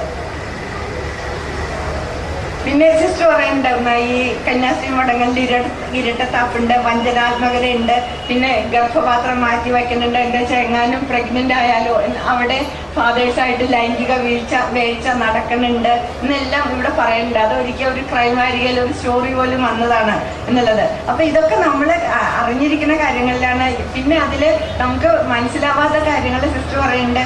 ഈ മഠങ്ങൾക്കുള്ളിലെ കന്യാസ്ത്രീകൾ തമ്മിലുള്ള പക, വിദ്വേഷം, അതിന്റെ വിവിധ രൂപങ്ങളാണ് സിസ്റ്റർ വിവരിക്കുന്നത്. അപ്പൊ അതെല്ലാം കേട്ടപ്പോൾ നമുക്ക് തോന്നി ഇത്ര അധികം മാനസിക സംഘർഷം എന്നോടൊക്കെ ഒരാൾ മിണ്ടാണ്ടിരിക്കുകയാണെങ്കിൽ എനിക്ക് ഭയങ്കര വിഷമം. അപ്പൊ ഞാൻ വിചാരിക്കും സിസ്റ്ററിന്റെ കൂടെയുള്ള ഒരു വർഷങ്ങളോളം മിണ്ടാണ്ടിരുന്ന് അത് സഹിച്ച് അപ്പൊ എന്തോരം അർപ്പണ മനോഭാവം അതിലുണ്ടായിരുന്നിരിക്കണം എന്ന് പിന്നെ സ്വർഗാനുരാഗത്തിന്റെ അതിന്റെ ഇതിലെല്ലാം പറയുന്നുണ്ട്. പിന്നെ പുരോഹിതരായിട്ടുള്ള ലൈംഗിക ബന്ധങ്ങളെ കുറിച്ചുള്ള വെളിപ്പെടുത്തലുകളുണ്ട്. പിന്നെ ഞാൻ നേരത്തെ പറഞ്ഞ പോലെ കന്യാസ്ത്രീ ആകേണ്ടി വരുന്ന സ്ത്രീകൾക്ക് ജോലിക്കുള്ള വേതനം സഭയ്ക്ക് നൽകേണ്ടി വരുന്നതിലൂടെ അത്യാവശ്യങ്ങൾക്ക് പോലും പണം കണ്ടുകിട്ടാത്ത ഇതുണ്ട്. പക്ഷെ ഇതെല്ലാം ആയാലും ഞാനും പിന്നെ വേറെ ഒരു കാര്യം ഇതിൽ സിസ്റ്റർ എഴുതിയിട്ടുണ്ട്. അത് ഇങ്ങനെ കന്യാസ്ത്രീകളെ ഇഷ്ടമില്ലാത്ത കന്യാസ്ത്രീകളെ ഭ്രാന്താക്കി മാറ്റുക, അവർക്ക് മരുന്ന് കൊടുക്കുക, എന്നിട്ട് അവരെ മെന്റൽ ഹോസ്പിറ്റലിലേക്ക് എത്തിക്കുക. അപ്പൊ സിസ്റ്റർ ജസ്റ്റിസ് ശ്രീദേവി ഞാൻ ഈയിടെ കണ്ടായിരുന്നു, വനിതാ കമ്മീഷന്റെ ചെയർപേഴ്സൺ. അപ്പൊ ജസ്റ്റിസ് ശ്രീദേവി പറയായിരുന്നു ഒരു കന്യാസ്ത്രീ ഇതുപോലെ മാനസിക രോഗിയാക്കാനായിട്ടുള്ള ശ്രമം തുടങ്ങി. എന്നിട്ട് അവരെ ഇടുക്കിയിലൊക്കെയുള്ള ഒരു മെന്റൽ ഹോസ്പിറ്റലിലായിരുന്നു കൊണ്ടിട്ടിരുന്നത്. എന്നിട്ട് അവരുടെ ബ്രദറിന്റെ എഴുത്ത് വന്ന് വനിതാ കമ്മീഷനിൽ കംപ്ലൈന്റ് വന്നപ്പോൾ അവരെ ഊളംപാറയിലേക്ക് മാറ്റി. അപ്പൊ അതുപോലെ ഒരുപാട് ഇൻസിഡൻസസ് ഉണ്ട്. അപ്പോൾ ഒരു കന്യാസ്ത്രീയെ പീഡിപ്പിക്കണം എന്ന് പറയുകയാണെങ്കിൽ ഏതെല്ലാം തരത്തിലാണ് പീഡനം അനുഭവിക്കുന്നത്. അപ്പൊ ഇന്ന് ഞാൻ ഈ സിസ്റ്റർ അഭ്യർത്ഥിച്ചിട്ടുള്ള സിസ്റ്റർ ജസ്റ്റിസ് ഹേമയുടെ ജഡ്ജ്മെന്റിനെ ക്രിറ്റിസൈസ് ചെയ്ത് ഞാനൊരു ആർട്ടിക്കിള് എൻ്റെ പത്രമായിട്ടുള്ള ജന്മഭൂമിയിൽ എഴുതിയിട്ടുണ്ടായി. അതിനെനിക്ക് എത്ര അധികം പിന്നെ മെസ്സേജുകളാണ് എന്നെ ചീത്ത പറഞ്ഞുകൊണ്ട് SMS മെസ്സേജ് വന്നതും ലെറ്റേഴ്സ് എഡിറ്റർ വന്നതും ഒക്കെ എനിക്കറിയാം. അപ്പോൾ ഒരച്ഛൻ മാത്രം, റോമിന്ന് ഒരു അച്ഛൻ മാത്രം പറഞ്ഞു congratulation, it is good that you are exposing the corruption behind the വെയിൽ എന്ന് ആ അച്ഛൻ പറഞ്ഞു. നേരെ കുറച്ച് ഇന്നും കൂടി എനിക്കൊരു കന്യാസ്ത്രീയുടെ എഴുത്ത് വന്നത്, ഞങ്ങൾക്ക് ഇതിൽ വളരെ സുഖമാണ്, യാതൊരു തരം പ്രശ്നങ്ങളുമില്ല, നിങ്ങളെ പോലെ ഉള്ളവരാണ് ഞങ്ങളുടെ ഇത് പേര് ദോഷം വരുത്തുന്നത്. പിന്നെ വേറെ ഒരു കന്യാസ്ത്രീ എഴുത്ത് വന്നത്, നിങ്ങൾ 3 ഇന്നസെന്റ് ആയിട്ടുള്ളവരെ ക്രൂശിക്കാണ്, അതിൽ നിന്ന് നിങ്ങൾക്ക് ഗ്ലോറി കിട്ടുകയാണെങ്കിൽ നിങ്ങൾക്ക് ഗ്ലോറി കിട്ടട്ടെ എന്ന് പറഞ്ഞിട്ട്. അപ്പൊ ഞാൻ പറഞ്ഞു, ഞാൻ ഗ്ലോറിക്ക് വേണ്ടിയല്ല, സിസ്റ്റർ അഭയ്ക്ക് നീതി കിട്ടണം എന്നുള്ള വിചാരത്തോടു കൂടിയാണ് ഞാൻ ഈ ആർട്ടിക്കിൾ എഴുതുന്നത്. അല്ലാണ്ട് എനിക്ക് ചോദിച്ചതിനോടുള്ള വിരോധമോ അല്ലെങ്കിൽ എസ്റ്റാബ്ലിഷ്മെന്റിനോടുള്ള വിരോധമോ ഒന്നുമല്ല. ഒരു സ്ത്രീ എത്രയായാലും ഈക്വാലിറ്റി കിട്ടിയിരിക്കണം. അപ്പൊ ഒരു പുരോഹിതനുള്ള അവകാശങ്ങളെല്ലാം ഒരു നണ്ണിനുണ്ട്. പക്ഷെ ഈ നൺസ് മാത്രം അവർക്ക് അനുസരണയും പിന്നെ ദാരിദ്ര്യവും, ഈ 2 കാര്യങ്ങൾ മാത്രമാണ് അവർക്ക് വിധേയത്വത്തിന് വേണ്ടിയിട്ട് കൽപ്പിച്ചേക്കുന്നത്. അവർ ദാരിദ്ര്യം അനുഭവിച്ചോളണം, അവർ അനുസരണശീലം ഉള്ളവരായിരിക്കണം. അപ്പൊ സിസ്റ്റർ ജാസ്മി അവർ പട്ടിണി കിടന്ന കാര്യങ്ങളൊക്കെ എഴുതിയിട്ടുണ്ട്, അവർക്ക് രാത്രി അത്താഴം കൊടുക്കാണ്ടിരുന്നതും. അപ്പൊ ഒരു ജീവിതത്തിൽ എന്തോരം സഫർ ചെയ്യാമോ അതെത്രയും സഫർ ചെയ്ത് കഴിഞ്ഞിട്ട് ഇത്ര ചെയർഫുള്ളായിട്ട് ഇപ്പോഴും ചിരിച്ചുകൊണ്ടിരിക്കുന്ന ഈ സിസ്റ്ററിനെ നമുക്ക് ശരിക്കും സല്യൂട്ട് ചെയ്യാണ്ട് പറ്റില്ല. അത് അവർ വളരെ കൃത്യമായ ഭാഷയിൽ, മനസ്സിലാവേണ്ട ഭാഷയിൽ, നല്ല മലയാളത്തിൽ എഴുതിയിട്ടുണ്ട്. ഇത് ശരിക്കും നമുക്കൊക്കെ ഒരു ഐ ഓപ്പണറാണ്. അത് not that this is happening in a nunnery, അതല്ല, നമുക്കാർക്കും പ്രവേശനമില്ലാത്ത ഒരു സ്ഥാപനത്തിൽ ഇങ്ങനെയൊക്കെയാണ് നടക്കുന്നത്. അത് ഹിന്ദുവിന്റെ സ്ഥാപനമാവാം, മുസ്ലിമിന്റെ ആവാം, ക്രിസ്ത്യൻസിന്റെ ആവാം. പക്ഷെ അതിന് സുതാര്യത വേണം. എന്ന് ക്രിസ്തുവിന്റെ മണവാട്ടിയാണോ, കാവ്യവസ്ത്രം ധരിച്ചവരാണോ, അല്ലെങ്കിൽ പർദ്ദ ധരിച്ചവരാണോ, അവർക്കെല്ലാം ജീവിക്കാനുള്ള അവകാശമുണ്ട്, അവരുടേതായിട്ടുള്ള ചിന്തയ്ക്കുള്ള സ്വാതന്ത്ര്യമുണ്ട്. അവരുടെ അവകാശം ഡിനൈ ചെയ്യാൻ പാടില്ല എന്ന് തന്നെയാണ് എൻ്റെ അഭിപ്രായം. ഞാൻ ഈ സിസ്റ്റർ അൽഫോൻസെ വെനറബിളായിട്ട് പ്രഖ്യാപിച്ചപ്പോൾ ഞാൻ അവരുടെ മഠത്തിൽ അവരെ പറ്റി എഴുതാൻ വേണ്ടി പോയി. അപ്പം ഞങ്ങൾക്ക് വളരെ സബ്ജസ് ആയിട്ടുള്ള ലഞ്ചാണ് തന്നത്. അപ്പം ഞാൻ വിചാരിച്ചു ഇവരൊക്കെ എന്ത് സുഖമായിട്ടാണ് ജീവിക്കണേ, എന്താ അങ്ങനെ അത് പുറത്തേക്കുള്ള ഒരു ചിലർക്ക് മാത്രം കിട്ടുന്ന ഒരു ഇതാണ്. ശരിക്കും അവർക്ക് വിരോധമുള്ളവരെ അവരെ പഷ്ടി കിടത്തി പോലും പീഡിപ്പിക്കും എന്നാണ്. അപ്പം നമ്മൾ ഈ പീഡനത്തിൻ്റെ കഥകൾ ഇതിൻ്റെ ഈ വെയിൽ മാറ്റിയിട്ട് ഇത് മുഴുവനും നമ്മുടെ മുമ്പിൽ എക്സ്പോസ് ചെയ്യുമ്പോൾ നമുക്ക് സിസ്റ്റർ എന്തായാലും ഇല്ലാതെയാക്കി ഈ കന്യാസ്ത്രീകൾക്കോ ഏത് ആവശ്യത്തെ അനുഭവിക്കുന്ന ആളുകളാണോ അവർക്ക് നമ്മൾ സഹായഹസ്തം നീട്ടുക തന്നെ വേണം. അതിൻ്റെ ഉള്ളിലെ സമുദായവും വർഗവും പിന്നെ രാഷ്ട്രീയം ഒന്നും വരരുത്. അവർ അനുഭവിക്കുന്നത് സങ്കടം അനുഭവിക്കുന്നത് മനുഷ്യരാണ്. മനുഷ്യർക്ക് സഹായം കൊടുക്കേണ്ടത് വേറൊരു മനുഷ്യൻ്റെ കടമയാണ് എന്നാണ് എൻ്റെ വിശ്വാസം. ഇത്രയും പറഞ്ഞുകൊണ്ട് നിർത്തുന്നു. നന്ദി, നമസ്കാരം. ഞാൻ മറ്റേ 2 കുട്ടികളെ പറ്റി പറയാത്തത് എനിക്ക് അറിയില്ലാത്ത കാരണമാണ്. നന്ദി ലീലമന മാഡം. അടുത്തതായി പ്രഭാഷണം നടത്തുന്നത് സിസ്റ്റർ ജസ്മിയാണ്. സിസ്റ്റർ ജസ്മിയെ സ്നേഹപൂർവ്വം ക്ഷണിക്കുന്നു. പ്രിയമുള്ളവരെ, അഭിസംബോധന ചെയ്തുകൊണ്ട് ഞാൻ സമയം കളയുന്നില്ല. എന്നെ ആദ്യം ഇറങ്ങിയപ്പോൾ അറിയപ്പെട്ടത് തിരുവസ്ത്രം ഉപേക്ഷിച്ച കന്യാസ്ത്രീ.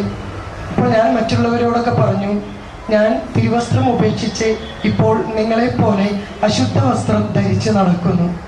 അപ്പോൾ ഇന്നും ഒരു അശുദ്ധ വസ്ത്രം ധരിച്ച് ഞാനിതാ വേദിയിലേക്ക് വന്നിരിക്കുന്നു. ഈ ധൈര്യം എങ്ങനെ കിട്ടിയെന്ന് ചോദിച്ചാൽ 6 മാസം ഞാൻ അതിനായി ഒരുങ്ങുകയായിരുന്നു. ഡൽഹിയിലേക്ക് ഒളിച്ചോടിക്കൊണ്ട് അവിടെ ഇരുന്ന് എൻ്റെ മണവാളനായ ഈശോയോട് സംവദിച്ചുകൊണ്ട് ശക്തി ആർജിച്ചുകൊണ്ട് ധീരതയോടെ തിരിച്ചു വന്നിട്ടാണ് ഈ പ്രവൃത്തി ഞാൻ ചെയ്തത്.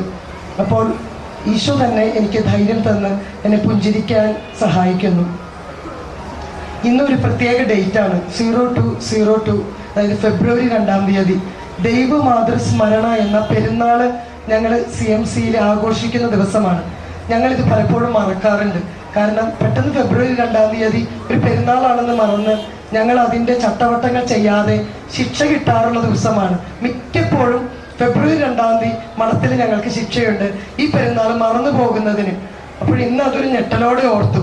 പലപ്പോഴും ആ മഠത്തിൻ്റെ ചിട്ടകൾ എന്നെ പിന്തുടരുന്നുണ്ട്.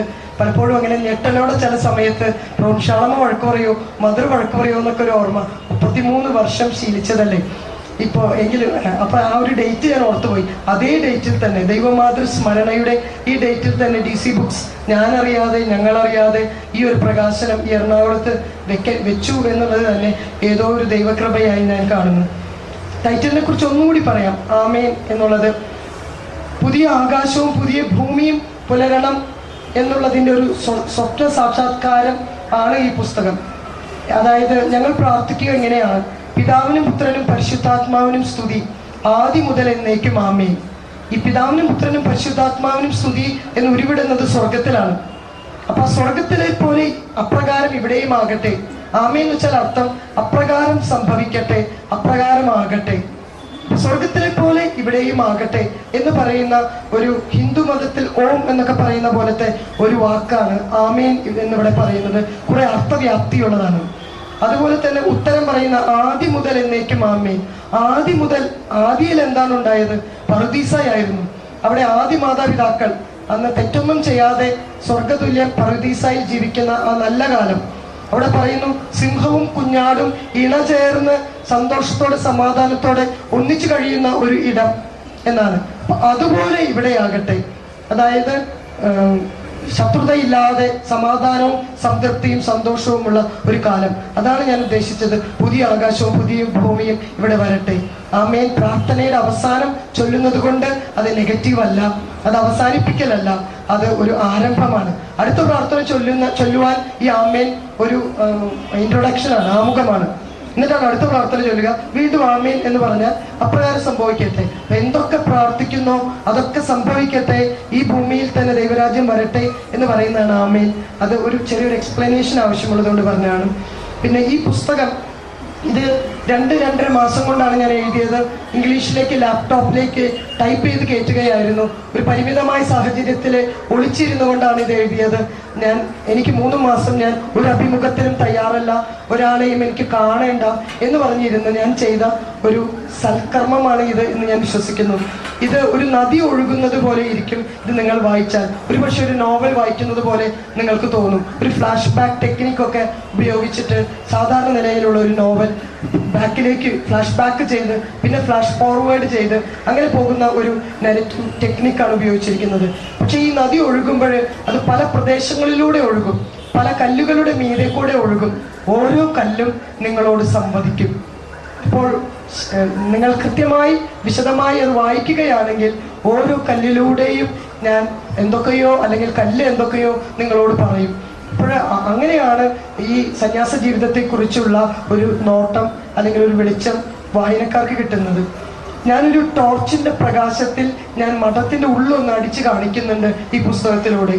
ഞാൻ പറയുകയാണ്, ഈ പുസ്തകം വായിച്ചിട്ട് ഏതെങ്കിലും ഒരു മൂലയിലുള്ള അഴുക്ക് കണ്ട് ആ സിസ്റ്റേഴ്സ്, അവിടെ ഇപ്പോൾ ശേഷിക്കുന്ന സിസ്റ്റേഴ്സ് അവിടെയൊന്ന് അടിച്ചു തുടച്ച് വൃത്തിയാക്കിയാൽ ഞാൻ ധന്യയായി. ഈ പുസ്തകം കൊണ്ട് ഒരു ഫലമുണ്ടായി. അങ്ങനെ ഒരു നല്ല ഉദ്ദേശമാണ് എനിക്കുള്ളത്. ഞാൻ ഇറങ്ങിയപ്പോൾ ആഗ്രഹിച്ചത് ഒരാൾക്കെങ്കിലും അല്പം കൂടി സ്വാതന്ത്ര്യം അവിടെ കിട്ടട്ടെ ഞാൻ ഇറങ്ങുന്നത് മൂലം. എനിക്കായി തരാൻ അവർ കലക്കി വെച്ച മരുന്ന് ഇനി ഒരു അടുത്ത ആൾക്ക് കൊടുക്കാൻ വേണ്ടി അവർ ഗ്ലാസ്സിലെടുക്കുമ്പോൾ അല്ലെങ്കിൽ പാത്രത്തിലെടുക്കുമ്പോൾ അവരുടെ കൈയൊന്ന് വിറയ്ക്കണം. അടുത്ത ആൾക്ക് ഈ മരുന്ന് അവർക്ക് മാനസിക രോഗമില്ലാതെ അങ്ങനെ നിർബന്ധിച്ച് കൊടുക്കാൻ തുടങ്ങുമ്പോൾ അവരുടെ കൈയൊന്ന് വിറയ്ക്കണം എന്നൊരു ഉദ്ദേശം. അത്രയെങ്കിലും ആയാൽ ഞാൻ ധന്യയായി. കാരണം ഒരിക്കലും ചെയ്യാൻ പാടില്ലാത്തൊരു ശിക്ഷാരീതി ആണ് ഇത്. തനിയാവർത്തനം എന്ന സിനിമയൊക്കെ ഇരുന്ന് കണ്ടപ്പോൾ ഈ ഗതി എനിക്ക് വരുമെന്ന് ഒരിക്കലും സ്വപ്നത്തിൽ പോലും ഞാൻ വിചാരിച്ചില്ല. പക്ഷെ ഈ ഗതി ഇപ്പോൾ സഭയിലുള്ള ചില ചിന്തിക്കുന്ന അച്ഛന്മാർക്കും സിസ്റ്റേഴ്സിനും വന്നുകൊണ്ടിരിക്കുന്നു എന്ന് ഞാൻ വളരെ ഞെട്ടലോടെ അറിഞ്ഞ് അത് അവസാനം എൻ്റെ അടുക്കിലേക്കും എത്തിയപ്പോൾ ഞാൻ ഇറങ്ങി വന്ന് ഞാൻ മിണ്ടാതിരിക്കുന്നില്ല, ഞാൻ സംസാരിക്കുന്നു. കാരണം എനിക്ക് ഇനി ഒരാളെങ്കിലും രക്ഷപ്പെടണം എൻ്റെ ഈ സംസാരത്തിലൂടെ എന്നുള്ള. മറ്റേ കാസ്റ്റ് ഇവിടെ വന്നിട്ടുണ്ടോ? നമുക്ക് അക്കൗണ്ട് എടുത്തതിന്റെ അവർക്ക് കൊടുക്കുമല്ലേ? അതാരെടുത്ത് കൊടുത്ത കാസറ്റ് കൊടുത്തിട്ടുണ്ടോ? ആ ഓക്കെ.